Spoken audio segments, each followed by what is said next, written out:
बहुत पुरानी बात है। किसी जमाने में एक चोर था। वह बड़ा ही चतुर था। लोगों का कहना था कि वह आदमी की आंखों का काजल तक चुरा सकता था। एक दिन की बात है, उस चोर ने सोचा कि जब तक वह राजधानी में नहीं जाएगा और अपना कर्तव्य नहीं दिखाएगा, तब तक चोरों के बीच उसकी धाक नहीं जमेगी। यह सोचकर वह राजधानी की ओर रवाना हुआ और वहां पहुंचकर उसने नगर का चक्कर लगाया, यह देखने के लिए कि वह कहां पर चोरी कर सकता है।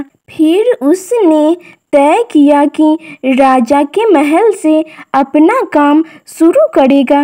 राजा ने रात दिन महल की रखवाली के लिए बहुत से सिपाही तैनात कर रखे थे। बिना पकड़े गए परिंदा भी महल में नहीं घुस सकता था। महल में एक बहुत बड़ी घड़ी लगी थी जो दिन रात का समय बताने के लिए घंटे बजाती रहती थी। चोर ने लोहे की कुछ कीलें इकट्ठी की और जब रात को घड़ी ने 12 बजाए तो घंटे की हर आवाज के साथ वह महल की दीवार में एक एक कील ठोकता गया।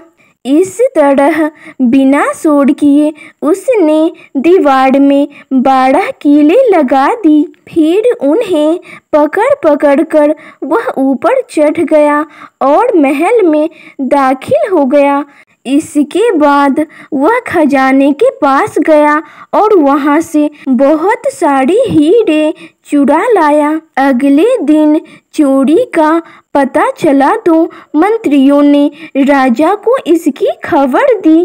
राजा बड़ा हैरान और नाराज हुआ। उसने तुरंत ही मंत्रियों को आज्ञा दी कि शहर की सड़कों पर सिपाहियों की संख्या दुगनी कर दी जाए और अगर रात के समय कोई घूमता हुआ दिखाई दे तो उसे चोर समझकर तुरंत ही गिरफ्तार कर लिया जाए। जिस समय दरबार में यह ऐलान हो रहा था, उस समय एक नागरिक के भेष में चोर वहीं मौजूद था। उसे सारी योजना की एक एक बात का पता चल गया। उसने फौरन ही यह भी मालूम कर लिया कि कौन से 26 सिपाही शहर में पहरे के लिए चुने गए हैं। फिर वह अपने घर गया और वहां जाकर उसने एक साधु का भेष बनाया और उन 26 सिपाहियों की बीवियों से जाकर मिला। उनमें से हर एक इस बात के लिए उत्सुक थी कि उसका पति ही चोर को पकड़े और राजा से इनाम ले। फिर एक एक करके चोर उन सब के पास गया और उनके हाथ देखकर कहने लगा कि यह रात उनके लिए बहुत शुभ है।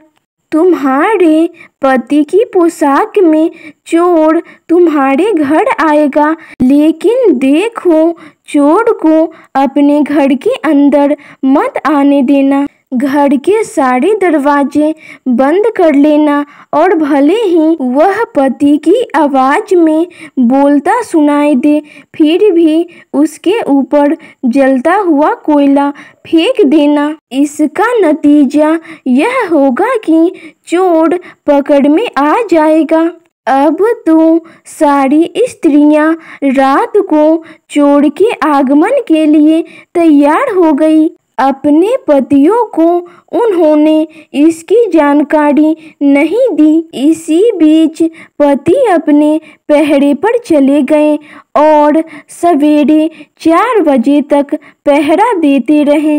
हालांकि अभी अंधेरा ही था, लेकिन उन्हें उस समय तक इधर उधर कोई भी दिखाई न दिया तो उन्होंने सोचा कि लगता है चोर नहीं आएगा। यह सोचकर उन्होंने अपने अपने घर चले जाने का फैसला किया। जैसे ही वे घर पहुंचे, उनकी पत्नियों को संदेह हुआ और उन्होंने चोर की बताई गई कार्रवाई शुरू कर दी।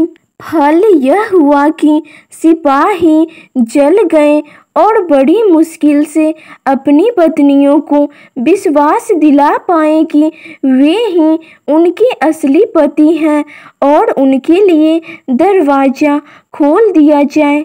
सारे पतियों के जल जाने के कारण उन्हें अस्पताल ले जाया गया। दूसरे दिन राजा दरबार में आया तो उसे सारा हाल सुनाया गया।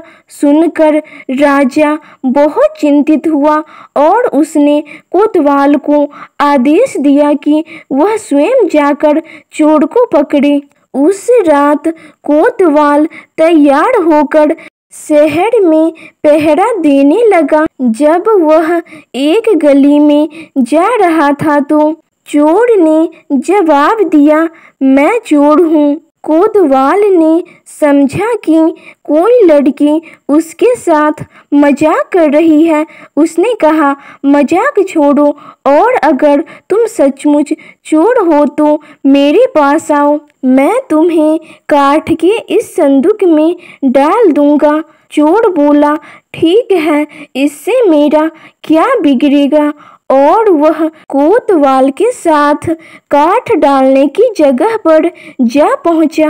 वहां जाकर चोर ने कहा, कोतवाल साहब, इस काठ को कैसे इस्तेमाल किया जाता है? मेहरबानी करके मुझे समझा दीजिए। कोतवाल ने कहा, तुम्हारा क्या भरोसा, मैं तुम्हें बताऊं और तुम भाग जाओ तो? चोर बोला, आपके बिना कहे मैंने अपने आप को आपके हवाले कर दिया, फिर मैं भला क्यों भागूंगा। कोतवाल को भी उसकी बात पर भरोसा हो गया और वह दिखाने लगा कि काठ कैसे डाला जाता है। जैसे ही कोतवाल ने अपने हाथ पैर उस काठ में डाले, चोर ने झट से चाबी घुमाकर उस काठ का दरवाजा बंद कर दिया और कोतवाल को राम राम कहकर चलता बना। जाड़े की रात थी। दिन निकलते निकलते कोतवाल मारे सर्दी के अधमरा हो गया। सवेरे जब सिपाही बाहर आने लगे तो उन्होंने देखा कि कोतवाल काठ में फंसे पड़े हैं। उन्होंने उनको उसमें से निकाला और अस्पताल ले गए। अगले दिन जब दरबार लगा तो राजा को रात का सारा किस्सा सुनाया गया। राजा इतना हैरान हुआ कि उसने उस रात चोर की निगरानी स्वयं करने का निश्चय कर लिया। चोर उस समय दरबार में मौजूद था और सारी बातें सुन रहा था। रात होने पर उसने फिर से साधु का भेष बनाया और नगर के सिरे पर एक पेड़ के नीचे आग जलाकर बैठ गया। अब राजा पहरा देने लगा और 2 बार साधु के सामने से गुजरा। तीसरी बार जब वह उधर आया तो उसने साधु से पूछा कि क्या इधर से किसी अजनबी आदमी को जाते उसने देखा है। साधु ने जवाब दिया कि वह तो अपने ध्यान में लगा था, अगर उसके पास से कोई निकला भी होगा तो उसे पता नहीं है। यदि आप चाहें तो मेरे पास बैठ जाइए और देखते रहिए कि कोई आता जाता है या नहीं। यह सुनकर राजा के दिमाग में एक बात आई और उसने फौरन यह तय किया कि साधु उसकी पोशाक पहनकर शहर का चक्कर लगाए और वह साधु के कपड़े पहनकर यहाँ चोर की तलाश में बैठेगा।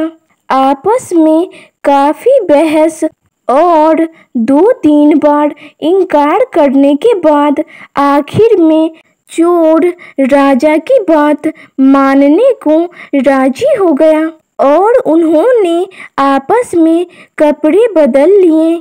चोर तत्काल ही राजा के घोड़े पर सवार होकर महल में जा पहुंचा और राजा के सोने के कमरे में जाकर आराम से सो गया। बेचारा राजा साधु बना चोर को पकड़ने के लिए इंतजार करता रहा। सवेरे के 4 बजने को आए। राजा ने देखा कि न तो साधु लौटा और न कोई आदमी या चोर उस रास्ते से गुजरा, तो राजा ने महल में लौट जाने का निश्चय किया। लेकिन जब वह महल के फाटक पर पहुंचा तो सिपाहियों ने सोचा कि राजा तो पहले ही आ चुका है, हो न हो यह जरूर ही चोर है जो राजा बनकर महल में घुसना चाहता है। उन्होंने राजा को पकड़ लिया और काल कोठरी में डाल दिया। राजा ने बहुत शोर मचाया पर किसी ने उसकी एक न सुनी। दिन का उजाला होने पर काल कोठरी का पहरा देने वाला सिपाही राजा का चेहरा पहचान लिया और तुरंत दरवाजा खोलकर उसे बाहर निकाला। फिर राजा ने सारे सिपाहियों को बुलाया और महल में ले गया। उधर चोर जो रात भर राजा के रूप में महल में सोया था, सूरज की पहली किरण फूटते ही राजा की पोशाक में और उसी के घोड़े पर सवार होकर रफू चक्कर हो गया। अगले दिन जब राजा अपने दरबार में पहुंचा तो वह बहुत ही खुश था और उसने ऐलान किया कि अगर चोर उसके सामने उपस्थित हो जाएगा तो उसे माफ कर दिया जाएगा और उसके खिलाफ कोई कार्रवाई भी नहीं की जाएगी, बल्कि उसकी चतुराई के लिए उसे इनाम भी मिलेगा। हर बार की तरह इस बार भी चोर वहां मौजूद था। वह फौरन राजा के सामने आ गया और बोला, महाराज, मैं ही आपका अपराधी हूँ। और सबूत के तौर पर उसने राजा के महल से जो कुछ चुराया था वह सब उसके सामने रख दिया। साथ ही राजा की पोशाक और उसका घोड़ा भी था। राजा ने इनाम में उसे 5 गांव दिए और वादा कराया कि वह आगे चोरी करना छोड़ देगा। इसके बाद से चोर खुशी खुशी अपना जीवन बिताने लगा।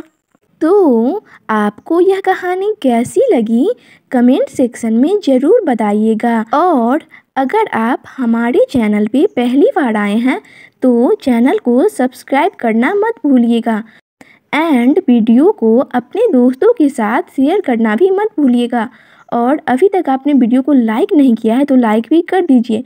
तो मिलते हैं नेक्स्ट वीडियो में, तब तक के लिए thanks for watching this video.